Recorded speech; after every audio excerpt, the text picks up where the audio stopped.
যুক্তরাষ্ট্রের president Donald ট্রাম্পকে ফিফার শান্তি পুরস্কার দেওয়া নিয়ে এবার বড় সড় ঝড়ের মুখে ফিফার সভাপতি জিয়ানি ইনফান্তিনো।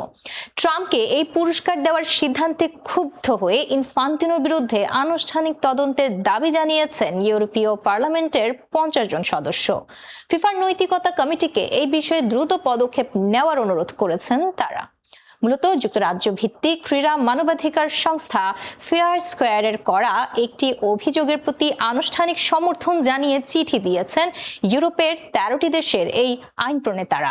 তাদের দাবি, ফিফার নিজস্ব বিধি অনুযায়ী সভাপতিকে অবশ্যই রাজনৈতিকভাবে নিরপেক্ষ থাকতে হবে। এই পুরস্কারের সিদ্ধান্ত ইনফান্তিনো এককভাবে নিয়েছেন কিনা তা খতিয়ে দেখার জোর দাবি উঠেছে।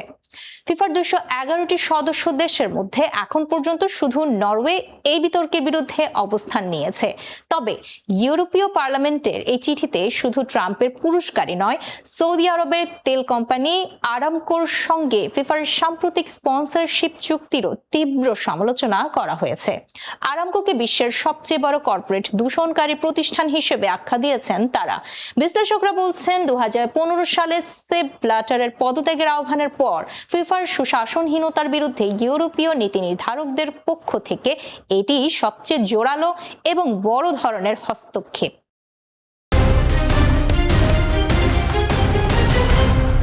বাংলাদেশ সময়, সবার আগে দেশ।